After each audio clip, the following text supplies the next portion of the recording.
KTN 오늘의 주요 뉴스입니다. 연방대법원이 여성의 낙태를 헌법상 권리로 인정한 로데 웨이드 판결을 뒤집으면서 주말 동안 전국 곳곳에서 항의 시위가 이어졌습니다. 러시아는 100여 년 만에 외화 표시 국채에 대한 이자를 지급하지 못해 디폴트 상태를 맞았지만 디폴트 판정을 인정할 수 없다는 입장을 고수하고 있습니다. 뉴욕시가 외국인에게도 지방선거 투표권을 부여하겠다던 계획이 무산됐습니다.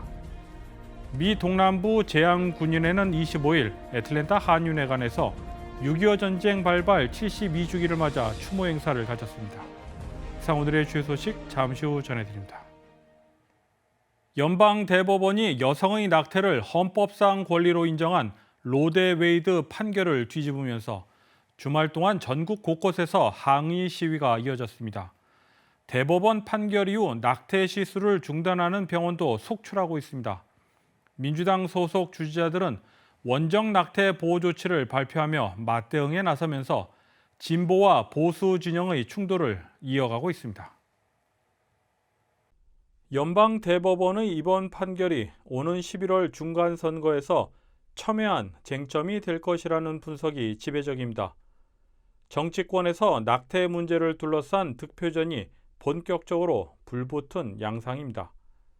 민주당은 대법원 판결에 동의하지 않는다는 이들이 더 많은 여론의 우위를 토대로 중간 선거의 핵심 쟁점으로 삼아 분위기를 전환하겠다는 기대입니다. 민주당이 다수당을 차지해야 낙태권을 보장하기 위한 연방 차원의 법률을 제정할 수 있다는 것이며 주 단위에서도 여성의 권리를 지킬 수 있다는 논리입니다. 반면 공화당은 낙태 문제 대신 인플레이션 등 경제 실정 이슈가 묻히지 않도록 방점을 두는 분위기입니다. 또한 연방 대법원의 이번 판결의 영향이 단기에 그칠 것이라는 분석입니다.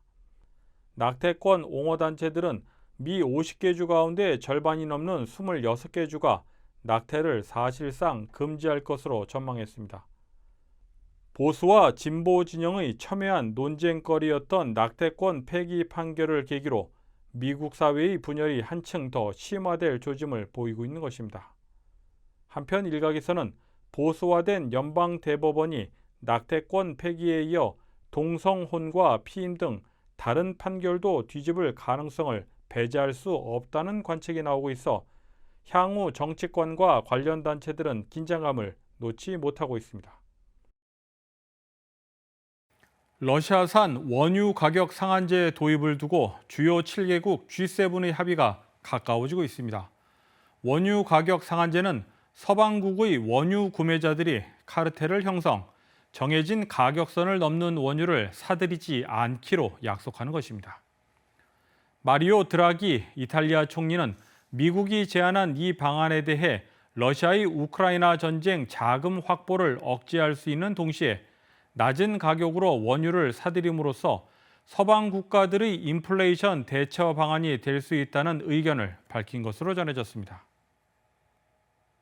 앞서 보도해드린 것처럼 러시아가 서방의 제재 때문에 국채 이자를 지급하지 못해 100여 년 만에 디폴트 상태에 빠졌습니다. 투자자들에게 지급해야 하는 외화 표시 국채에 대한 이자를 갚지 못한 것인데 러시아는 디폴트 판정을 인정할 수 없다는 입장을 고수하고 있습니다. 관련 내용을 김상은 기자가 보도합니다. 러시아가 100여 년 만에 디폴트 상태에 빠졌습니다. 러시아 재무부는 현지 시각 23일 국채 의무가 발행 문서에 따라 완전히 이행됐다며 외화 표시 자국 국채에 대한 디폴트, 즉 채무 불이행 판정을 인정할 수 없다는 입장을 밝혔습니다. 러시아 측은 국제 결제기관이 미리 자금을 다 받고도 이 자금을 최종 수혜자들에게 전달하지 못했고 이에 필요한 조처를 하지 않았다고 주장했습니다. 현재 러시아는 전날까지 갚아야 할 외화 국채가 약 1억 달러입니다. 투자자들이 자금을 수령하지 못한 것은 미지급 때문이 아니라 발행 문서에 직접 규정되지 않은 제3자의 행동 때문이라고 지적한 것인데 러시아는 투자자들에게 해당 금융기관에 직접 문의하라고 말하기도 했습니다. 드미트리 페스코프 클레님궁 대변인도 이날 기자들에게 이 상황을 디폴트라고 부르는 것은 근거가 없다며 디폴트 관련한 주장이 완전히 잘못됐다고 주장했습니다. 그는 러시아가 5월 만기 채권 이자를 지급했다며 서방의 제재로 개별 투자자들에게 이자 대금이 입금되지 않았을 뿐이며 자신들의 문제가 아니라고 말했습니다. 러시아의 외화 국채 이자 만기일은 지난달 27일이었습니다. 30일간의 지급 유예 기간이 설정돼 전날까지 시한이었지만 서방의 대러 제재로 거래 중개 기관인 국제 예탁 결제 회사 유로클리어에 입금된 자금이 투자자들에게 전달되지 못하면서 디폴트 상황이 발생했습니다. KTN 뉴스 김상은입니다.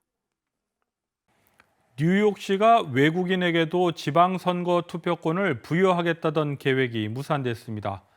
주 대법원이 시민권자들에게만 투표권을 부여해야 한다는 헌법과 상충된다고 위헌 결정을 내렸기 때문입니다. 김상은 기자가 보도합니다. 뉴욕시에서 합법적으로 체류하는 외국인은 약 80만 명입니다. 뉴욕시가 외국인에게 지방선거 투표권을 부여하겠다고 계획했지만 주 대법원의 위헌 결정으로 무산됐습니다. 뉴욕주 대법원은 27일 미국 시민권자가 아니더라도 뉴욕시에 거주한다면 지방선거에 투표권을 부여하겠다는 뉴욕시 조례에 대해 위헌 결정을 내렸습니다. 주 대법원은 결정문을 통해 뉴욕시의 이번 조례가 시민권자에게만 투표권을 부여한다는 헌법과 상충한다고 위헌 결정을 내린 이유를 설명했습니다. 여기에다 외국인에게 투표권을 부여하기 위해서는 주민투표 등 절차가 필요하다고 덧붙이기도 했습니다. 주 대법원이 이번 조례를 위헌 결정 내림에 따라 내년 1월부터 허용키로 했던 외국인에 대한 투표권 부여는 완전히 무산됐습니다. 버먼트와 메릴랜드주에서도 유사한 법안과 조례가 채택됐었지만 뉴욕시처럼 대도시에서 외국인들에게 투표권을 부여한다면 정치적 영향이 클 것으로 예상되고 있습니다. 외국인 투표 허용을 반대해온 공화당에서는 주 대법원의 결정이 당연한 결과라며 반겼습니다. 공화당 소속인 조지프 보렐리 뉴욕시 의원은 주 헌법에 명백하게 나와 있는 조항을 읽을 수 있는 사람이라면 위헌 결정이 당연하다고 생각할 것이라며 외국인들의 투표는 불법이라고 말했습니다. 하지만 민주당이 장악하고 있는 뉴욕시 의회는 지난해 12월 영주권자와 청소년 추방 유예 제도로 미국에 거주하는 불법 이민자들의 자녀들에게도 투표권을 주는 조례를 통과시켰습니다. KTN 뉴스 김상은입니다. 애틀랜타 다운타운 소재 한 서브웨이 매장에서 30대 남성이 여직원 2명에게 총격을 가하는 사건이 발생했습니다. 총격을 가한 이유는 어처구니없게도 자신이 주문한 샌드위치에 마요네즈를 너무 많이 넣었다는 것입니다. 이제는 샌드위치도 목숨 걸고 만들어야 하는 지경에 이르게 됐습니다. 애틀랜타 경찰에 따르면 36살의 남성 용의자는 26일 오후 메르세데스 벤츠 구장 인근의 서브웨이 매장에서 샌드위치를 주문했습니다. 그러나 용의자는 샌드위치에 마요네즈를 너무 많이 넣었다며 매장 직원들과 말다툼을 벌였고 급기야 직원들에게 총격을 가했습니다. 이로 인해 26살 여직원 브리트리 메이컨이 사망했고 같이 있던 24살 여직원은 총상으로 중태에 빠졌습니다. 이들 직원들은 자매 사이로 일을 시작한 지 약 3주 정도 된 것으로 알려져 주위를 더욱 안타깝게 하고 있습니다. 미 동남부 제향군인회는 25일 애틀랜타 한인회관에서 6.25 전쟁 발발 72주기를 맞아 추모 행사를 열고 한미 한국전 참전 용사들의 희생을 기억하고 감사하는 시간을 가졌습니다. 이번 행사에는 참전 용사들을 비롯해 한미 양국의 인사들이 대거 참여하며 역대 최대 규모의 6.25 전쟁 참전 추모 행사였다는 평가입니다. 25일 오후 애틀랜타 한인회관. 대한민국 제향군인회 미 남부지회가 주최하는 한국전 72주기 기념식이 열리고 있습니다. 김영배 부회장과 박청희 대외부회장의 사회로 열린 이날 기념식에는 한국전 참전 용사들을 비롯해 한미 양국의 단체장들과 여러 인사들이 자리했습니다. 애틀랜타 한인회 이홍기 회장은 한국전은 민족 최대의 비극이었지만 한국인은 전쟁의 폐허 속에서 경제 강국으로 일어섰다며 기적을 만들었다고 밝혔습니다. 한국전은 민족 최대의 비극이었지만 우리는 이 비극을 기적으로 바꾸었습니다.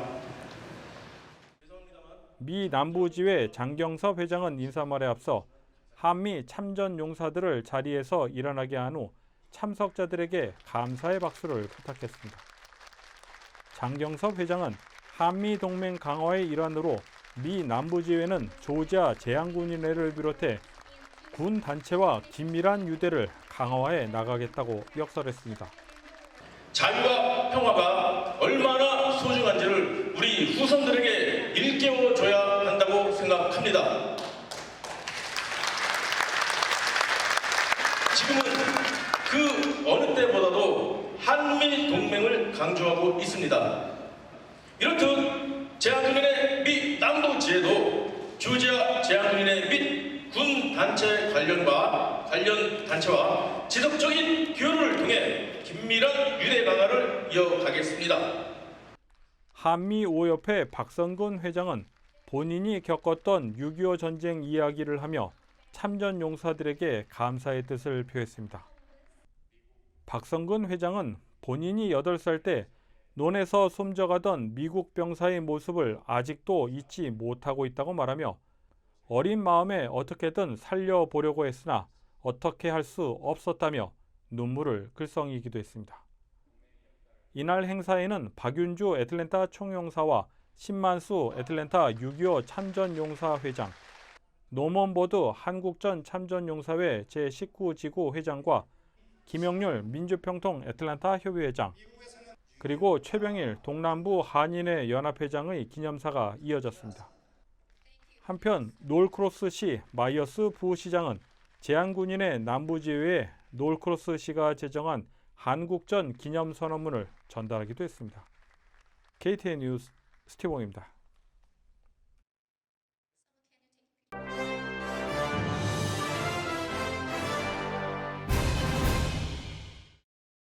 국제 해커 단체 어너니머스가 한국산 코인테라 USD와 루나를 만든 권도영 테라폼 랩스 대표를 법의 심판대에 세우겠다고 경고했습니다. 어너니머스는 테라와 루나 폭락 사태와 관련한 권 대표의 범죄 행위를 드러내겠다고 주장했습니다. 어너니머스는 현 시점에서 우리가 할 수 있는 유일한 방법은 권 대표의 책임을 묻고 최대한 빨리 법의 심판을 받도록 하는 것이라고 강조했습니다. 한편 어너니머스의 주장에 대해 네티즌 반응이 엇갈리고 있습니다. 일부는 권 대표 범죄 행위를 추적하겠다는 어너니머스의 입장을 지지했지만 다른 사람은 해커 그룹이 권 대표 행적과 관련한 새로운 정보를 제시하지 않은 채 공허한 위협만 가하고 있다고 지적했습니다. 콜롬비아 투우장의 3층짜리 관중석이 경기도 중 무너져 수백 명의 사상자가 발생했습니다. 나무로 만든 3층짜리 관중석이 무너지면서 투우 경기를 지켜보던 관중의 환호성은 순식간에 비명으로 바뀌었습니다. 콜롬비아 전통 투우인 코랄레아는 이전에도 위험한 경기 방식 탓에 일반인 부상이 속출하고 동물을 학대한다는 비판을 받아왔습니다. 이반 두케 콜롬비아 대통령은 비극에 유감을 표하면서 진상조사를 요청할 것이라고 밝혔습니다. 테네시주에서 흑곰 한 마리가 주차된 자동차에서 죽은 채로 발견됐습니다. 테네시주 야생자원청은 지난 24일 테네시주 녹스빌의 한 임대 오두막에 주차된 차 안에 흑곰 한 마리가 폐사체로 발견됐다고 밝혔습니다. 흑곰이 잠겨있던 차문을 이빨과 앞발을 이용해 열고 들어갔다가 문이 잠기면서 뜨거운 차량 내부 온도 때문에 죽은 것으로 추정됩니다. 공개된 사진에는 흑곰이 운전석과 앞좌석 사이에 몸이 끼인 채 죽어 있으며 차량 바닥엔 탄산음료와 음식물 쓰레기가 놓여 있습니다. 유튜브 채널 KTN 뉴스룸을 구독하시면 더 많은 내용의 KTN 뉴스를 다시 보실 수 있습니다. 여러분들의 많은 관심과 구독 바랍니다. 이상으로 KTN 뉴스를 모두 마칩니다. 시청해주신 여러분 고맙습니다.